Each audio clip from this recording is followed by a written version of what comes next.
অনলাইনে শুধু একটু ঘাটাঘাটি করছিলাম, হঠাৎ একটা প্যান্ট গেঞ্জি সামনে চলে এলো। আমি তো ভাবলাম এইটা না কিনলে মনে হয় দোকানদার কাঁদবে। অর্ডার করে দিলাম। আজ সকালেই পার্সেল এসে হাজির। Oh wow! পার্সেলটা হাতে নিয়ে মনে হলো ভিতরে কাপড় আছে নাকি ইট পাথর। চলুন রুমে গিয়ে আনবক্সিং করি। একটা কেচি নিয়ে কাটতে শুরু করলাম।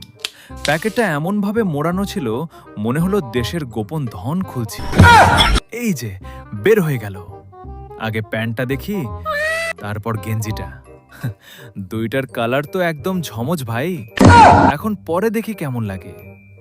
ওহ, ফিটিং তো ভালোই হয়েছে। শুধু কাপড়টা একটু পাতলা, এমন পাতলা যে জোরে বাতাস আসলে মনে হয় গেঞ্জিটাই আগে হাঁটতে বের হবে।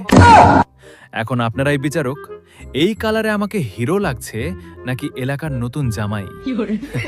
কমেন্টে সৎ মতামত দিবেন, তবে খুব বেশি রোস্ট করবেন না, এটা কিন্তু নিজের টাকায় কেনা। अच्छा